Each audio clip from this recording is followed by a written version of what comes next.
یہ جامع القرآن بھی ہیں، داماد رسول بھی ہیں، اور یہ وہ واحد صحابی ہیں کہ رسول اللہ صلی اللہ علیہ وسلم کی 2 بیٹیاں ان کے عقد میں یکے بعد دیگرے آئیں، اور انہی کے متعلق رسول اللہ صلی اللہ علیہ وسلم نے فرمایا تھا کہ اے عثمان، اگر میری 40 بیٹیاں بھی ہوتی تو میں یکے بعد دیگرے تیرے نکاح میں دے دیتا۔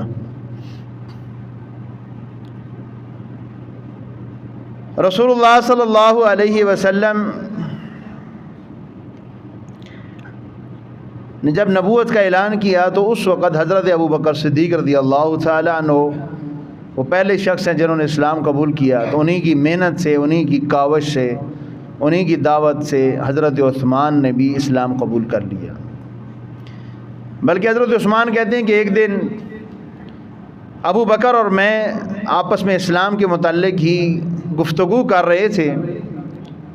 کہتے ہیں اچانک رسول اللہ صلی اللہ علیہ وسلم تشریف لائے اور آپ صلی اللہ علیہ وسلم نے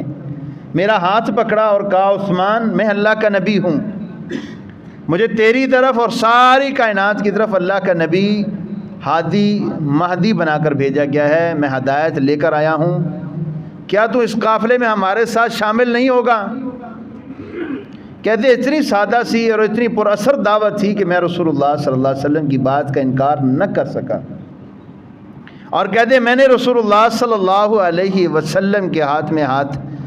خوشی کے ساتھ آگے بڑھایا، اور میں نے آپ صلی اللہ علیہ وسلم کا کلمہ پڑھا، اور میں نے کہا اللہ کے رسول مجھے اپنے غلاموں میں شامل کر لیجیے۔ اس کے بعد آپ کے چچا نے آپ کو ایک مکان میں بند کر دیا، لوہے کے زنجیروں کے ساتھ باندھ دیا، دھوپ پر باندھا اور اس قدر مارا کہ زخمی کر دیا، اور کھانا پینا بھی بند کر دیا، کہا جب تک تو اسلام نہیں چھوڑے گا، رسول اللہ صلی اللہ علیہ وسلم کا انکار نہیں کرے گا، اس وقت تک تیری یہی سزا ہے۔ کہتے میں نے خوش ہو کر کہا، میں نے کہا چچا ابھی تو مزہ آیا ہے اسلام میں مار کھانے کا، زندگی میں اپنے لیے سارا کچھ کیا ہے، اسلام کے لیے بھی کچھ کر لیں، آپ نے جتنا مارنا ہے مار لیں، جو سختیاں کرنی ہیں کر لیں، جو پابندیاں لگانی ہیں لگا لیں، میں ان پابندیوں سے ڈرنے والا نہیں ہوں، میں اسلام کو نہیں چھوڑوں گا۔ اللہ رب العالمین نے استقامت دی، مقابلہ کیا، پھر چچا کی قید سے بھی رہائی مل گئی، اور ان کا رسول اللہ صلی اللہ علیہ وسلم کے ساتھ ایک یہ رشتہ بھی ہے، اور دوسرا جو ان کی والدہ محترمہ ہیں